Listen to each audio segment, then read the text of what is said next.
Hey, business besties, welcome back to the Female Founder World podcast. It's Jasmine. I'm the host of the show and the creator of the Female Founder World universe.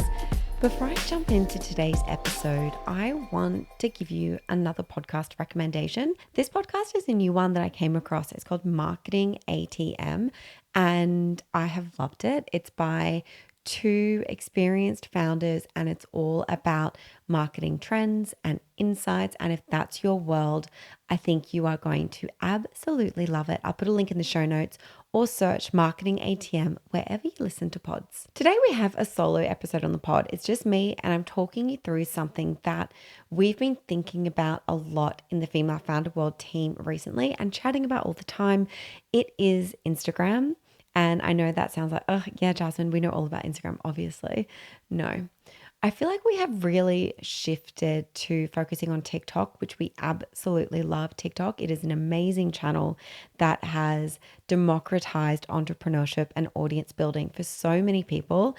And it has this like real potential to convert people quickly. But we've just found recently that Instagram is converting a lot better. And I feel like we've unlocked this way of really building not a huge audience. We don't have hundreds of thousands of followers, but it's still a very, very significant sales channel for Female Founder World. And that's because we have created truly a deeply engaged niche audience that clicks what we give them, that shops when we offer them something, and that is genuinely a community and not just an audience. And I want to tell you about how we've been doing that, because we're an Instagram account that's only been around a couple of years. So it's not like we built this big following in 2017 or 2018 when, there wasn't that much content on Instagram and it was kind of easier to build following. This has all happened really recently. And I want to tell you exactly what's working right now and the lessons for you as a consumer brand builder, an entrepreneur, somebody in the marketing space, because these are hard-won insights and I think they're going to really, really help. The first one I want to talk about are the buckets of content. I think about content under two kind of categories, and this is about the perceived value from the person who is seeing your content. The first bucket is Me Too content. And this isn't Me Too in terms of the feminist movement. This is Me Too in terms of content that makes people feel seen. And I'm going to talk about that in more detail in a second. And then the next bucket is helpful.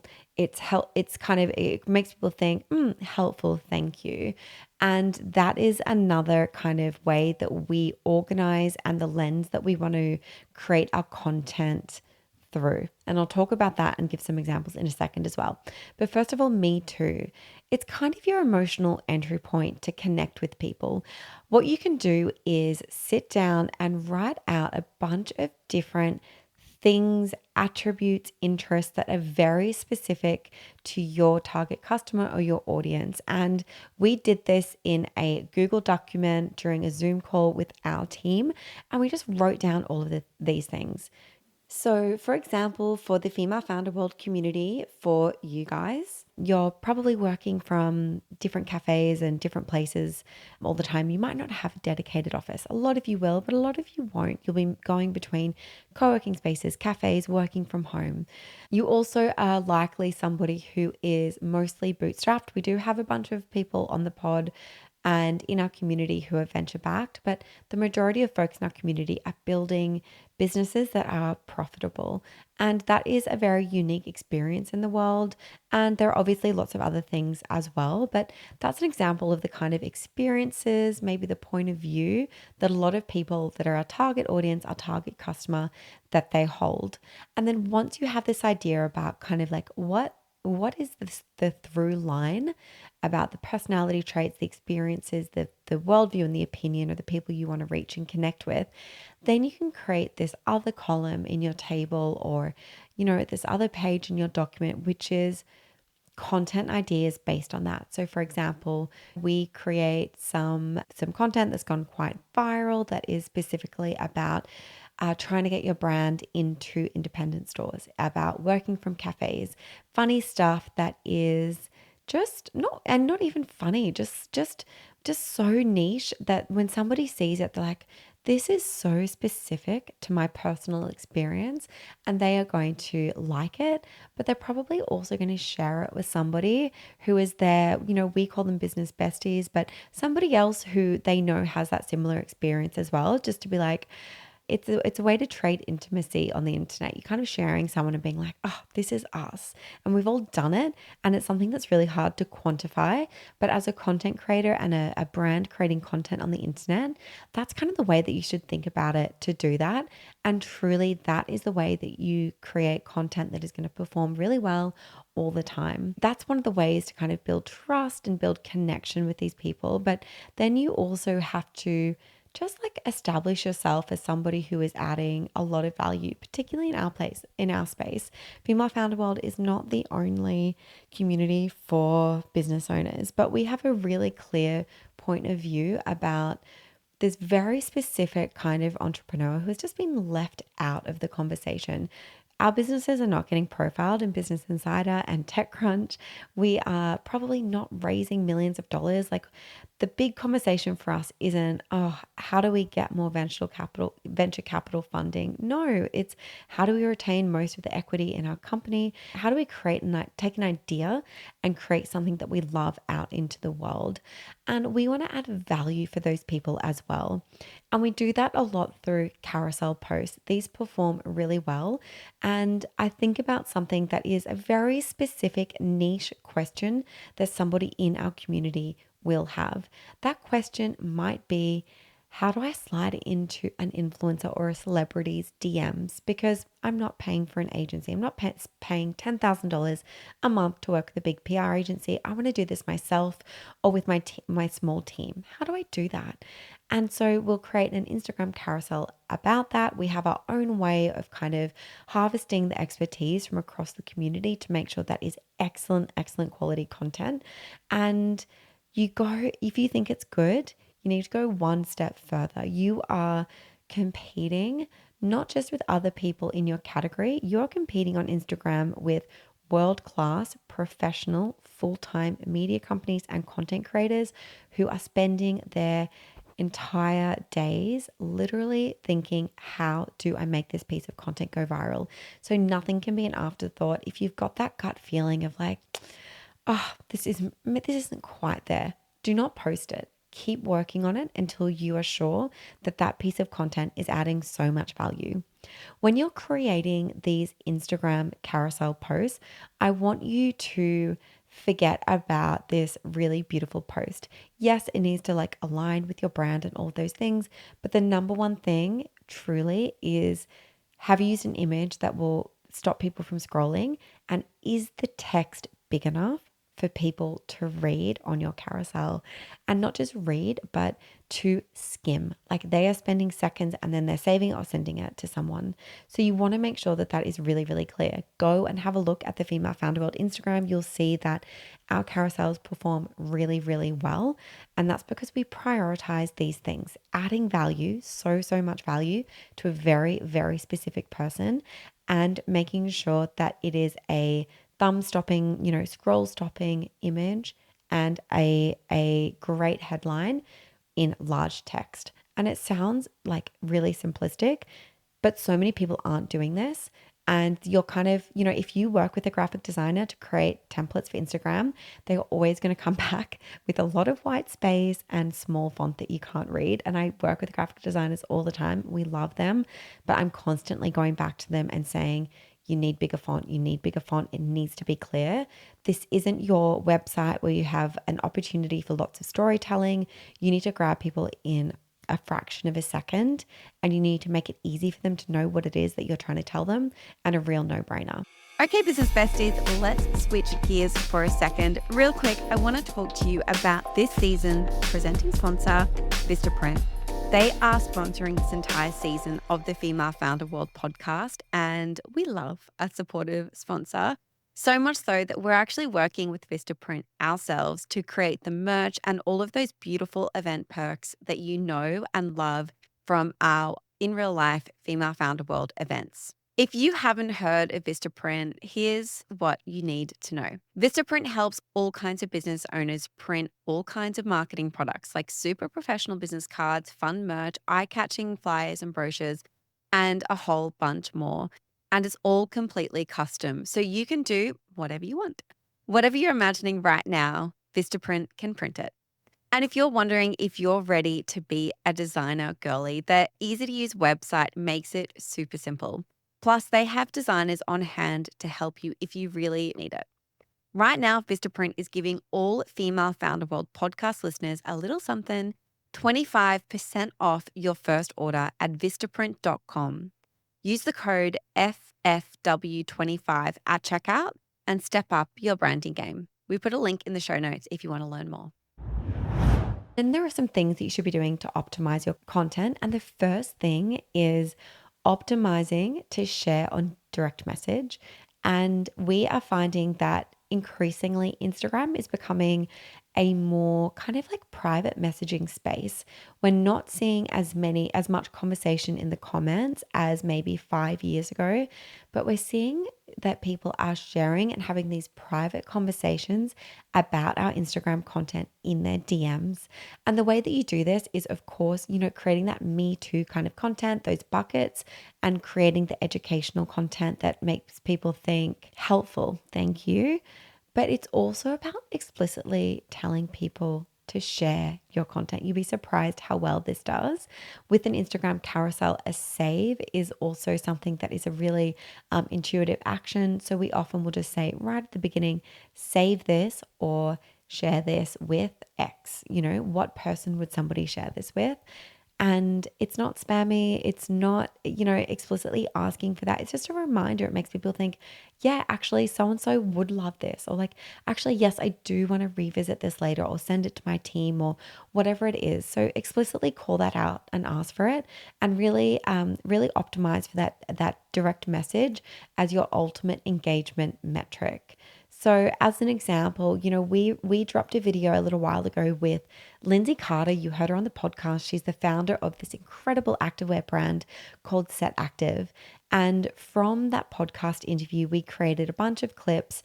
And one of them was where Lindsay was really talking about just this shitty time that she's had in her business recently and how she's come out of that.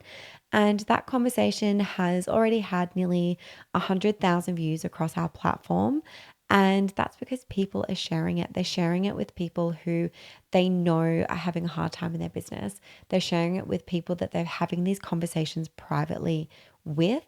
And that just helps you connect with more people. It helps you, yes, go viral, but really create deeper resonance with the people who are already following you. I also want you to optimize by creating your content for Instagram first. We could very easily create a top level kind of, interesting things about a podcast episode, whatever. No, we take the information and then send people to listen to the podcast. But no, we take the information from the podcast and we turn it into something that works for Instagram first. We're not trying to get people necessarily to listen to the podcast. We want them to get the complete story and all the value on the platform that they're on. So that's another thing that you need to think about and something that I think people are getting wrong still on Instagram. Another tip is Instagram stories. This should not be an afterthought. Instagram stories is one of our top converting channels. It is one of the few places on Instagram where you can easily and freely link to anywhere on the web, where you can tag multiple people, have them share. It is still just this afterthought for so many people. I think when Instagram stories was added, it was kind of like to share what's on your feed or, post some quick things. No, I want you to think about your Instagram stories in the same way that you think about anything that you're posting to your feed, because also Instagram stories, it's easy to stand out there because people are not doing a good job.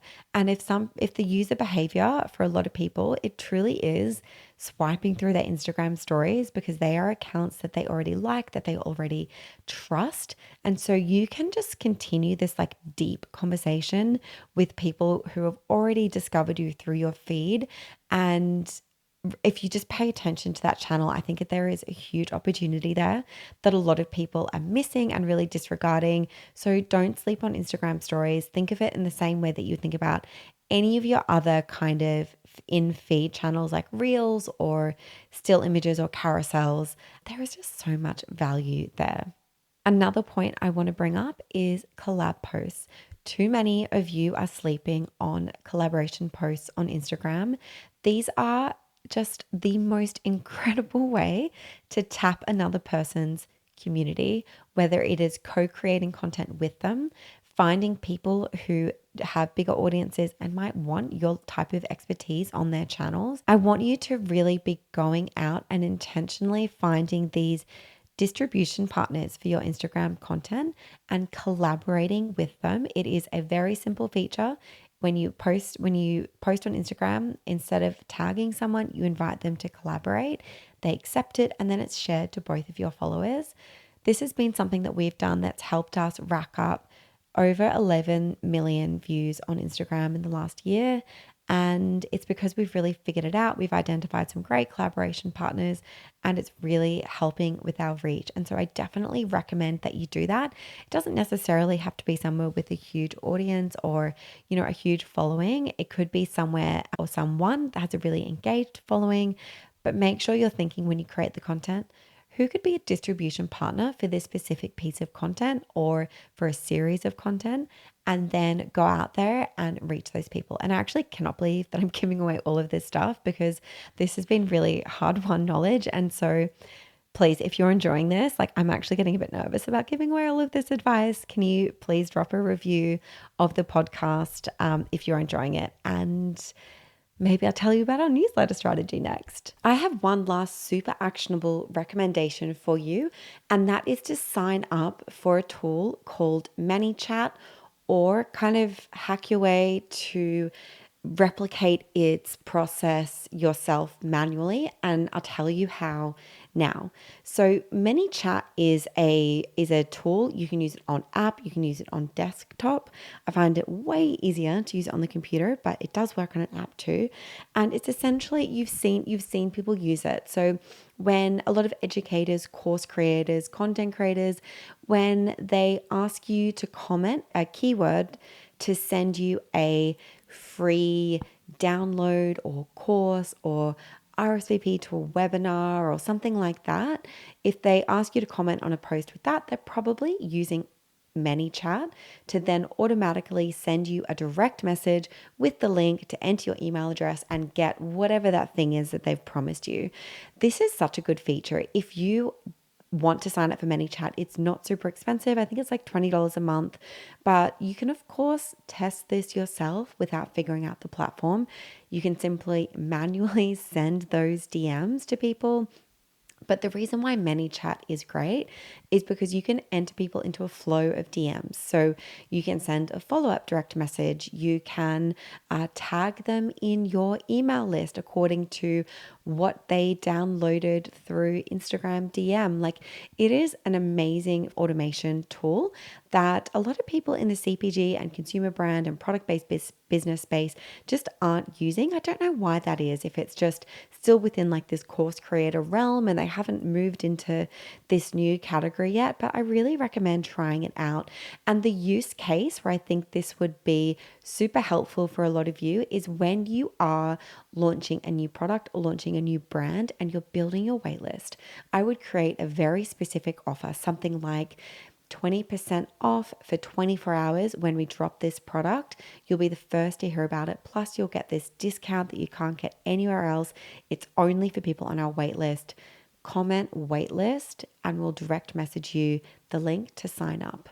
People seem to do that action much more regularly than they do clicking on a link on Instagram stories. Even though stories are still great, the comment to DM feature just generates a lot more email conversions. And so I highly recommend, I feel like you'll be one of the few consumer brands doing it. So go and try this out while it's not super, super saturated in your category.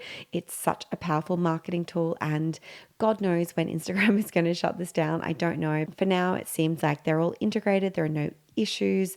It's very much allowed. We haven't been, shadow banned or anything like that. Instagram seems totally cool with it.